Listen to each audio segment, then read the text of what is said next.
knowing the difference between somebody having a cold versus somebody having coronavirus or pneumonia, right? Or maybe HIV or something, right? So he thinks that the market has fundamental horrible problems that are not going to go away. And there are other people who felt that these problems were temporary.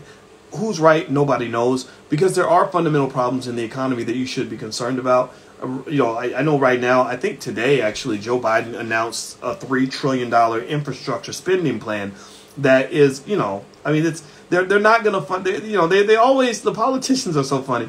If you look at the history, I like to look at the history of these people to know who they really are. If you go back 30 years, it's really funny. Back when, at a time where the federal debt, I think the debt level of the government, I don't know if it was the debt or the deficit, let's say deficit. The deficit was like, 30% of GDP. They were screaming, Biden and others were screaming about how this is too high and we need to balance the budget and anything we spend money on needs to be funded through tax increases, right? Well, now the deficit, if I'm not mistaken, the deficit, or maybe I think it's the deficit, yeah, is like 130% of GDP. Like literally 5 times higher than it was back then. And Biden's like, oh, let's spend another $3 trillion, right? And so politicians kind of change with the public. Like back then, the public was deeply concerned about the debt levels. Now the public, for some reason, just doesn't care. They're just like, well, our grandkids will pay for it. But here's the funny thing that they do that never works. They always lie. Is when they want to spend that kind of money, they always say we're going to fund it with blank. We're going to have a tax increase, and the tax increases will pay for the spending, and they never do. It's like when it's like loaning money to that cousin who ain't never gonna pay you back, and he always tells you like, oh, as soon as I get my money, cuz you're gonna get your money, and eventually you're like, yeah. Well, they're not.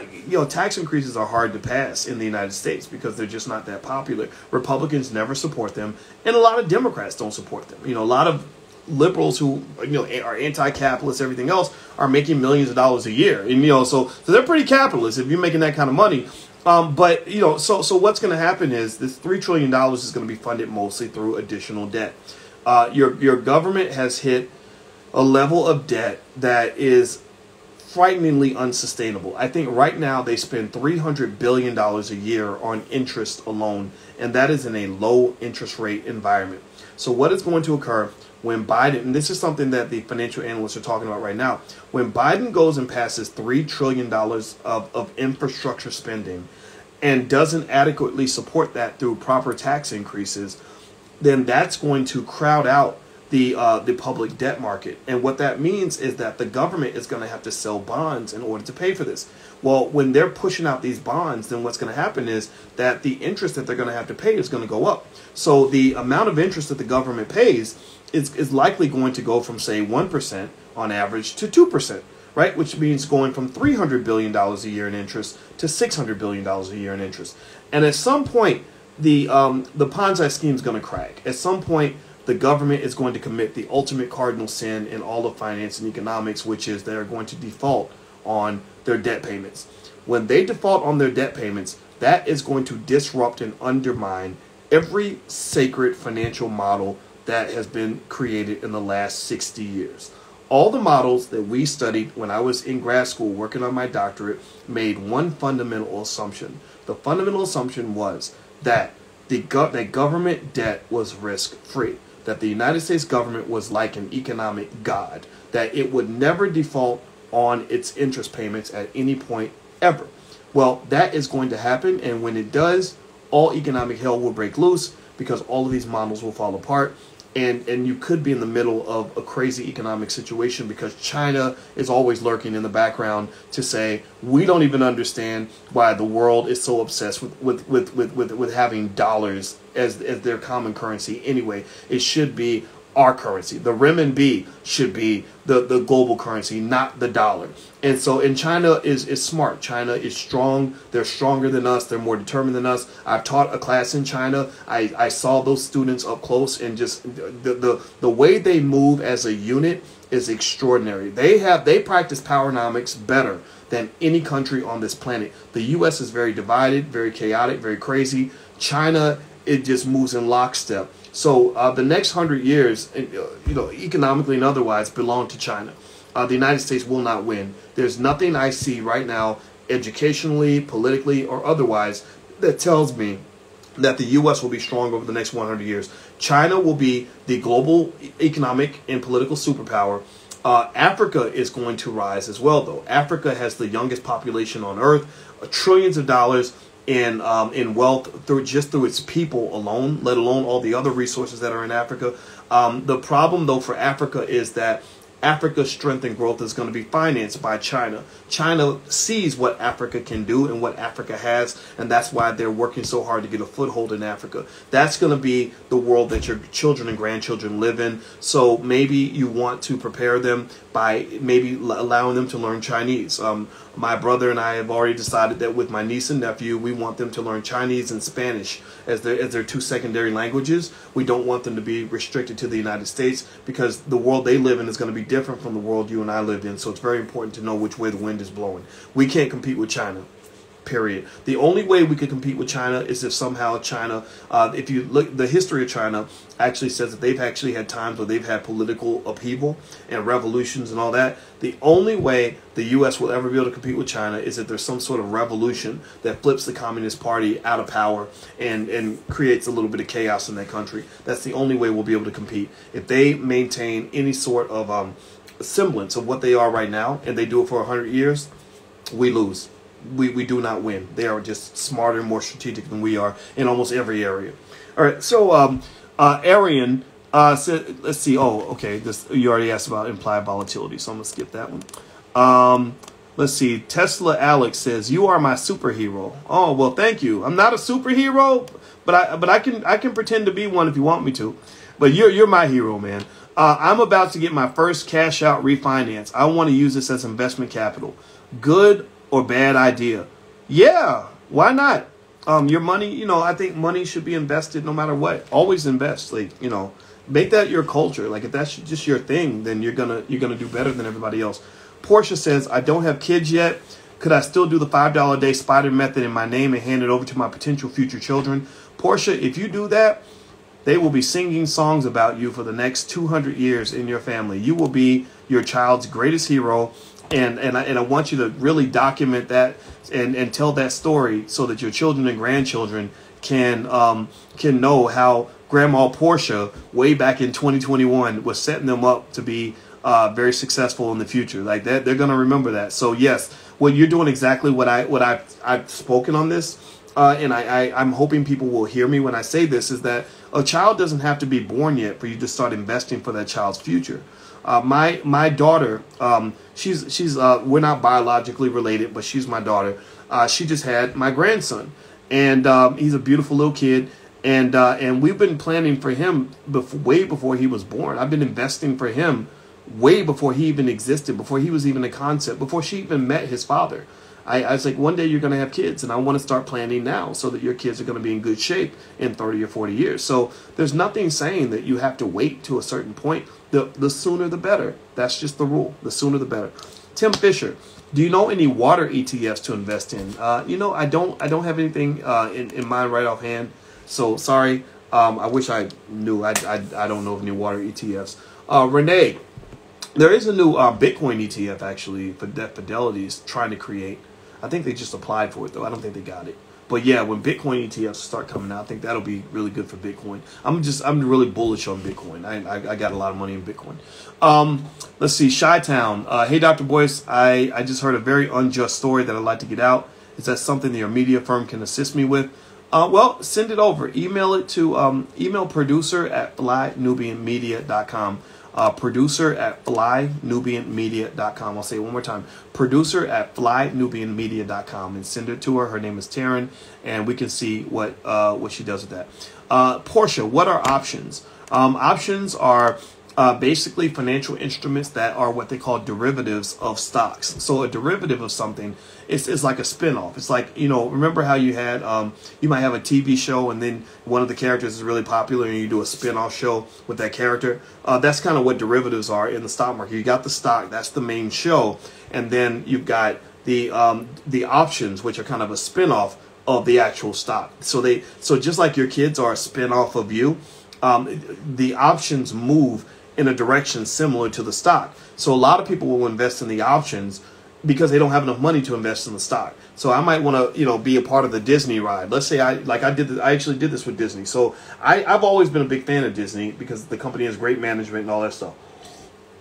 So I didn't have a lot of capital to make my move on Disney. My money was locked up elsewhere. So what I did was I bought options in Disney stock, and I bought some long-term options, and I put my money in those options, and Disney stock went up. My options went up. So I made a bunch of money, and options allow for a lot of leverage on the upside and the downside, meaning that with options, you can invest a little and make a lot, but you can also invest a little and lose a lot, right? So if I buy Disney stock, the chances of my investment going down to zero are slim to none. That's probably not going to happen. But if I buy options in Disney, then if the price drops enough, I can lose everything. So that's why, you shouldn't see options as all good or all bad. They just allow you to calibrate your risk in different ways that allow you to get more out of your portfolio. It's like seasoning your food. The options season my stock so that I can actually get exactly the right combination of ingredients that I want. So if you want to learn more, I have a whole options masterclass. Feel free. It's stockoptionsmasterclass.com. I did the masterclass. People loved it. The recording's right there. Stockoptionsmasterclass.com. Feel free to go take a look. So Ronald says, hey, Dr. Watkins, great day. What do you think about investing in crypto tech royalties? Are there any cryptocurrencies that you're bullish on? Okay, first of all, crypto tech royalties, I don't know much about that industry. I'm not a big believer in, I've even had people come to me about new cryptocurrencies they want to create. I want to create a coin, and I think you have to be careful about that, because when people see that there's money in a certain area, they run to it and they just start creating crap, just throwing it out there because they know people will buy anything. They're doing that with SPACs, which are special purpose acquisition companies. SPACs have become very popular, and a lot of SPACs are just crap. They should just call them craps because instead of SPACs, because a lot of these SPACs, or maybe that's crap backwards. Maybe Spark. Spark is crap backward almost, right? So yeah, instead of calling them SPACs, you can call them Sparks because it's crap spelled backwards. Where basically a lot of these SPACs are just garbage. Like, they're overpriced. They know that people will just buy anything, and it gets to the point where it's almost borderline insanity and even criminal. Like, just the fact that they're just throwing this crap out there. IPOs, same thing. In a hot market, companies are like, oh, well, everybody's buying anything, so we're going to issue more shares of stock because we know people aren't going to look into what the actual value is. Everybody just wants to buy it. So I feel like crypto is kind of in that same category. So I will be real careful about over-investing in any new crypto that comes out. You're usually dealing with a highly illiquid market. I knew some guys, they're called the gentlemen of crypto. They're really two good brothers that have come through quite a few times, and I like them very much. And I remember once they were talking about how they bought this new crypto for like a penny, and the crypto went up from a penny to 28 cents or something, right? So it's a big deal, right? Ooh, look at all this money. Well, they went to try to sell the crypto, and they couldn't. They couldn't sell it because because there was no market for it, right? It was like, if you have this, $100,000 painting in your living room, your chances of being able to sell that thing, in a couple of days are slim to none, right? So I would just kind of be careful about that. And now, if you want to see what crypto I own, if you go to drboycecrypto.com, at drboycecrypto.com, I actually have a screenshot of the crypto that I bought into. You can have that for free. Feel free to go take a look at that. Why is Amazon not moving up? I have no idea. I haven't taken a look, but I know that a lot of the FANG stocks, Facebook, Amazon, Alphabet, Netflix, and Google. Facebook, Amazon, Apple, Netflix, and Google, because Google and Alphabet are the same company. These FANG stocks were big tech plays, stay-at-home plays. That's what they referred to them as.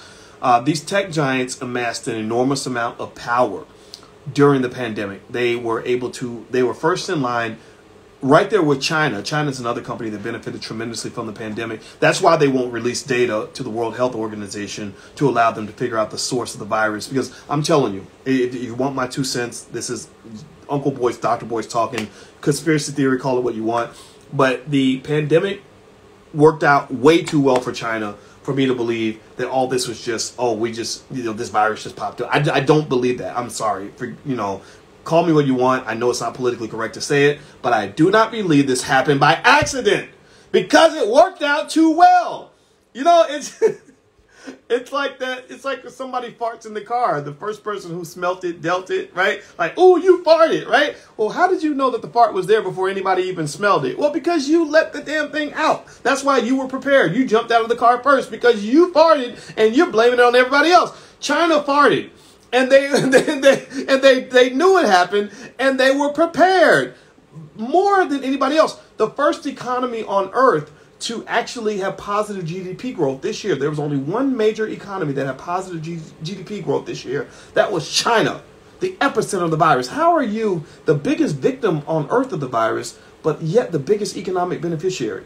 Before the virus came out, there was I'm gonna stop talking. I'm gonna stop using the word virus because I don't want to get blocked on on the internet. But before all that came out, did you know that Hong Kong was China's #1 problem? The Chinese have an issue with this thing called democracy. They don't like it very much, and they were trying to control Hong Kong. They couldn't because Hong Kong had 1 million people in the streets protesting every day.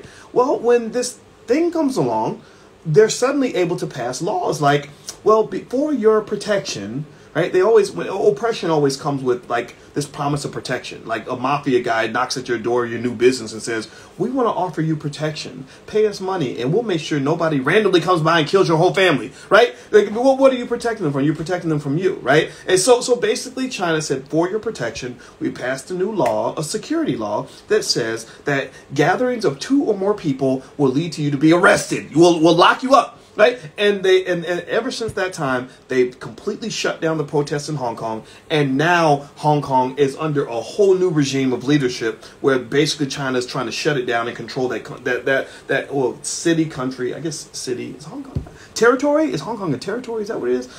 Forever. Whatever it is. Right? So where was I going with this? I forgot. So we were talking about the virus and all that in China. So let me get back. Let me get refocused. So I really just think though in general that, I know what it is. Boom. There we go. I was talking about the power shift that occurred during the pandemic. One of the other power shifts that did occur is the tech stocks gained a ton of economic and political power, like unprecedented, godlike economic power over the economy. They now have, not only do they have almost, more money than a lot of governments do, but also they've gained the ability to control public discourse and information. So if somebody's giving you information that doesn't fit whatever mainstream media wants you to think or to know, they're banning people. Rissa Islam, Louis Farrakhan, a lot of people like that can't even, they're blocked from Twitter and Facebook and all that stuff. So the FANG stocks are being challenged for being, for violating the antitrust law, which they have. They're being challenged for being, monopolies, oligopolies, or triopolies, which they are. But the problem is that the government isn't going to do anything because your local police station is being run by the drug dealers. The drug dealers have everybody in the police station on their payroll. So they're never going to really investigate the crack house on your block, because the crack house, the people who run the crack house have made sure that the cops are all paid off. Okay. Now, somebody asked about payment plans for the Stock Options Masterclass and other programs. I'll put one on there. I'll put something on stockoptionsmasterclass.com. I'll just add it in there. We'll chop it up if you want to pay in pieces or something like that. And actually, I'll send a little message to my team to try to see what other programs can have some sort of payment process that can allow you to chop it up and make it cheaper. And we keep everything as the prices at the fairest rate we possibly can, because we have to run, a business, right? We have team members we have to pay, so we can't do everything for free. But there are free things there as well. So, so there's a lot of stuff we offer in the Black Business School, and we think we're pretty good at that. All right, so let's see. Timothy says, how do I get your book? Go to drboycebooks.com. You can take a look at some of my books, drboycebooks.com. How do I get started learning stock purchasing? Ask Melanie W. Well, if you log in at the blackstockmarketprogram.com, there is a curriculum there with a bunch of videos that are less than 10 minutes a piece that will get you started on the basics of investing and stuff like that. And then you can go deeper than that. So you can go to the blackstockmarketprogram.com. If you're not enrolled yet, the first month is free. So feel free to go take a look. Let's see. Roby, peace, Dr. Boyce. Hope your house is well. Roby, like Kobe, do you have a fallback strategy for unavoidable financial loss? Yeah, I mean, you should always invest with the worst in mind. Like, you should always imagine, okay, what happens if the whole world falls apart? What happens if I lose everything? What happens if, and the thing is, the riskiest thing you can do as an investor is to do something like, I don't know, have a job. Like people think jobs are secure and safe, and they're not, because companies will fire you in a second. Also, you could lose that job at any time. The pandemic kind of showed that. And also, you're not diversified. You're getting all your money from one source. So the best way to diversify really is to have as many disconnected sources of income and wealth as you possibly can. And that's meaning like uncorrelated. That's the term, uncorrelated, meaning that if for example, if let's say that I have two businesses. I sell hot dogs and I sell buns. Well, I think I'm diversified because I have two different businesses, but they're connected. If people stop buying hot dogs, they're going to stop buying buns, right? So instead of having two businesses that are connected, maybe I have one business that's hot dogs. The other one is automotive parts, right? They're not connected. So what happens is that when one thing goes down, the other thing will come in and protect you from the first thing. Right, so you want to think about that. Like one example is 9/11. In 9/11, the problem that they had was that the World Trade Center got attacked, but the base of operations that they were going to work from to deal with a tragedy like 9/11 was at the bottom of the World Trade Center. So not only did the World Trade Center go down, but their base went down because their base was right in the epicenter of where the attack would take place. So some people said, no, your base of operations should have been some place that wasn't going to be attacked, so that you can go there when your main tourist attractions get attacked or whatever the case may be. So with investing, it's the same way. So I'll give you an example in my own life. I have my fund portfolio where I have a lot of growth stocks, like Workhorse and Jumia and Tilray. And I sell options on those stocks, and it's really cool, and I love it. But that's a risky portfolio. But then I have my safe portfolio, my S&P 500s, and my blue chips that I'm just going to hold and own. And I'm really doing that, doing it for the kids, right? Instead of doing it for the gram, I'm doing it for the grands. I'm doing it for the kids and the grandkids to make sure that they're going to be good and they're going to be wealthy, because these are stocks I don't touch. Then I have my crypto over here. The crypto neighborhood's got 25 different cryptos that we own or whatever. Then you got your real estate over here. Then you got your businesses over there, right? And so what happened was the growth stocks got slammed. There was a point where a lot of these high growth stocks got hit the hardest because inflation fear started to pop in. Not real inflation, inflation fear. The market doesn't just move based on what happened. The market moves based on what people think is going to happen, right? So because you think about it, what is fear? Fear isn't just the presence of danger. It's the belief that there's a presence of danger. So sometimes having nothing to be afraid of and being afraid of nothing can be worse than not being afraid of something, right? In terms of the reaction, right? So basically, even if inflation never arrives, it didn't matter. The expectation of inflation caused the 10-year Treasury yield to go up to 2% or close to it, somewhere around there.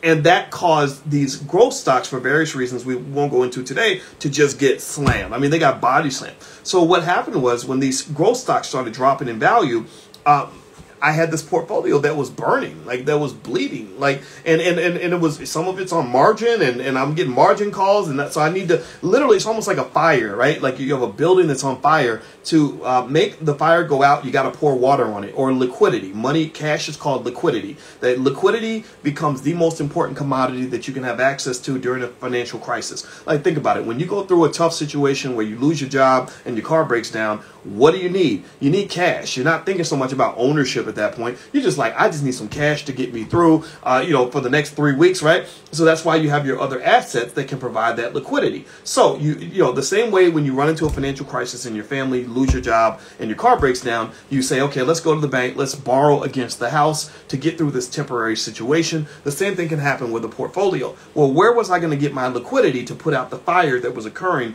in my high growth portfolio? Well, I was able to walk across the street and go check out my crypto. Well, crypto is in a whole different neighborhood. Crypto did not burn down the way the growth stocks did. And in fact, crypto had gone up. So I was like, okay, great.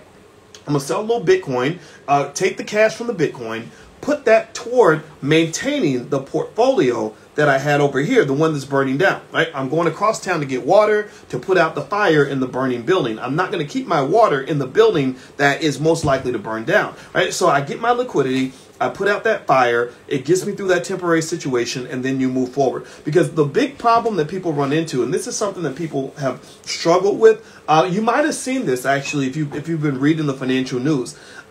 Whenever there's a big drop in asset values, a lot of shall we say a lot of the crisis and the biggest problems actually are related to liquidity, causing people to have to sell distressed assets, right? That's literally the number one factor. Like, in fact, most businesses that die, they don't die because they can't make a profit. They die because they don't have enough liquidity to get through the rough times. Right, so like a relationship, you know, like it's not so much whether or not that person is good for you. Sometimes they might be great for you, but if you have a really rough patch and you can't get through the rough patches, then that one rough patch, that one bad week you had, can ruin the next 20 years. That's why I encourage you to think of your relationship also like one of your many financial assets that you're investing in, because a marriage is a legal contract, right? So just like any other asset, I would invest in things like therapy and self-development, so you can learn how to manage that asset like you manage everything else, because that's one asset that can actually deplete your wealth. Most divorced couples lose 70% of their wealth during the divorce. I don't know if y'all know that or not. So don't think about your relationship and your economics as separate things. They're deeply connected. That's why I talk about relationships a lot. In fact, we're doing something called the Black Love Weekend in a couple of weeks. If you want to join us, we got a bunch of relationship experts that are coming through, and I'll tell you all about that later. But the liquidity piece is really important. So when you have a portfolio, a lot of times, especially if you have any debt or anything like that, a crisis in value can cause what they call margin calls and things like that, where you've got to put up more cash to maintain your ownership. And the reason that's important to be able to do is because if you don't, then what will happen is they'll make you start selling things at the worst possible time. There's a family that was over leveraged. I forgot the name of the family. It was all over the Wall Street Journal this week.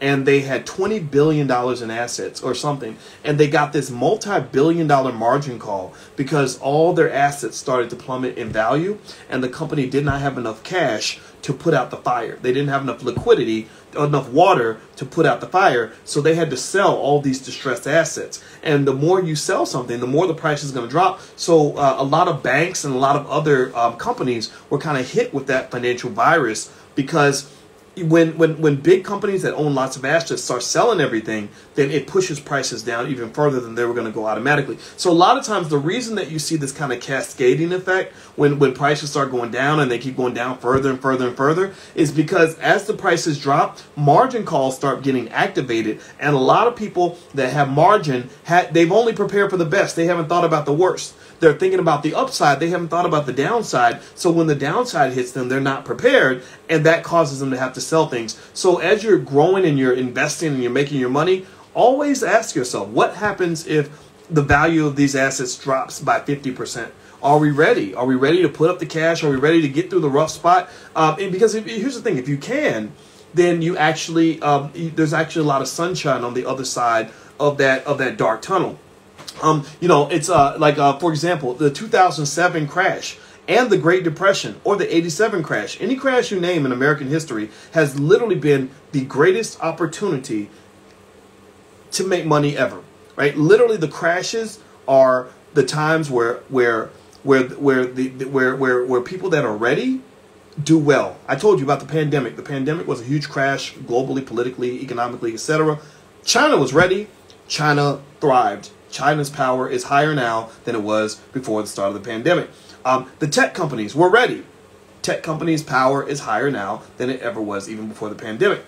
So the 2007 crash, there were people that started selling either because they didn't have the cash to maintain their margin calls, or they just got scared and ran away. Those people lost money, and they gave money away to the people that were prepared. The people that came in buying, guns blazing, they were buying everything that they could. Warren Buffett does this. People like Warren Buffett do this. They wait for the crisis so they can come in and become the superhero that buys your company at a 40% discount, and then they just sit and they sit on it and they hold it and they wait for the rain to stop, and next thing you know, they're sitting on a few billion extra dollars that you just handed them because either you didn't have the stomach to stand the rain, or you didn't have the capital to stand the rain. So just like that New Edition song, I love that song, and I'm not just doing it because Ronnie actually from New Edition is actually in this class. He comes to class sometimes, and I love this guy. He's a smart guy. But I love that song, Can You Stand the Rain? Because literally, if you think about this is the fundamental principle of life. It's true in investing and it's true in life. When you go through the tough times and you can just kind of hold on and remain focused, you always benefit on the other side. So the investors that held on during the 2007 crash made a killing when the market improved. This most recent crash, when the market crashed, if you held on and then bought more and doubled down and went harder, you made a killing when the sun came back out, right? My parents were married in 1974. They have had many, many challenging situations in their marriage that would have led a lot of people to get a divorce. A lot of men would have walked away. A lot of women would have walked away. But they held on. Now they get to celebrate 46 years of marriage. So the question at the end of the day is, and this is a good way for us to end for today because we've been talking for over an hour and a half, is can you stand the rain? That's it. People that can stand the rain tend to do better in investing. Standing the rain means a couple things. It means, one, having the stomach to maintain to remain focused even in periods of volatility, and two, it means that if you stay ready, you ain't got to get ready. So that means having some cash to the side, some uncorrelated assets, some places you can go where you can get the money you need, even if you have to borrow it. Right? Even if it means borrowing against your home equity. I'm not telling you to do that, but sometimes it's necessary. Or it means selling a little crypto because you got the crypto to the side to back up your portfolio. Just being ready for when things change, because things will always change.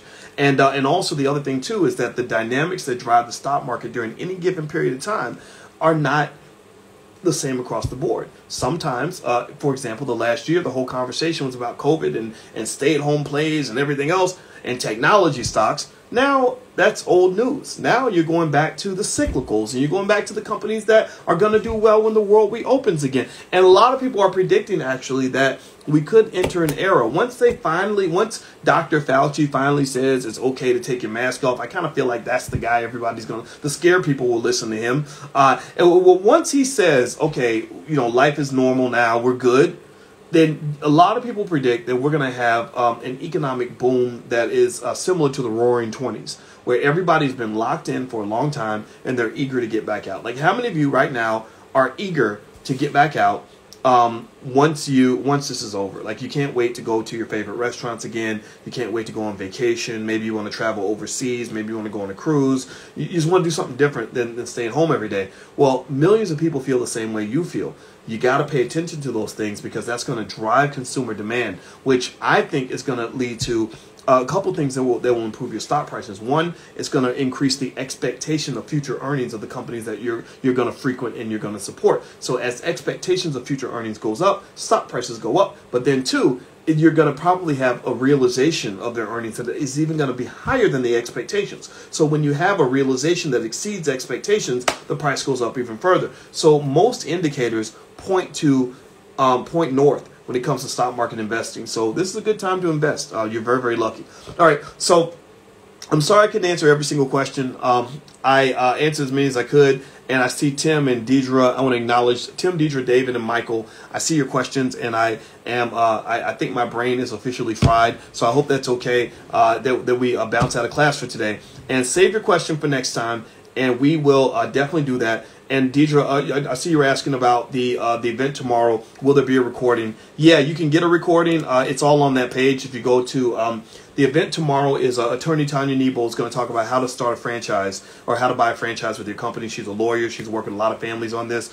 You can go to theblackbusinessseries.com, THE. That's theblackbusinessseries.com. If you want to join, it's Thursday night, so feel free to do that. Theblackbusinessseries.com. And actually, I feel kind of guilty, so I'll answer Tim, David, and Michael's question because I can't sit here and look at your last three questions and not answer them. So the three last questions are: do you think industrial stocks will go up with provide news. Ask Tim. Yes, they will. That's what we just discussed. Yeah, the industrials, the cyclicals. My God, I mean, they're going to be great. And actually, if you log in at the blackstockmarketprogram.com, go to that section on what Dr. Boyce is buying. I'll pick some cyclicals that I like and stuff like that. I've already picked some. I'll keep picking more and more each week based on what my research says. David Myers, do you have classes on real estate and wholesaling? Yes. If you go to the blackreigroup.com, Julian Gordon is our Dean of Real Estate in the Black Business School. Julian is a real estate expert who's in his 30s. He owns about $3 or $4 million worth of property. His group in that class, they're in the process right now of buying up a big chunk of Black Baton Rouge. And so they're acquiring a lot of this land, and they're doing it together as a class. So if you go to the blackreigroup.com, REI stands for Real Estate Investment Group. You might be able to still get in. I don't know if they're accepting enrollment or not, but you can go take a look. It's theblackreigroup.com. theblackreigroup.com. All right, Michael Stallworth, what is the crypto list website again? Yeah, it's drboycrypto.com. So if you want to see a list of the crypto that I own, feel free to go to drboycrypto.com. Okay, so next week, the Black Stock Market Program, we're going to meet at 11 a.m. Eastern Time on Tuesday. So I will send you guys emails and more information all throughout the week. So you will hear from me on a regular basis. So God bless you. It was real. Thanks for hanging out. And I'll see you guys very, very soon. Take care. Bye-bye.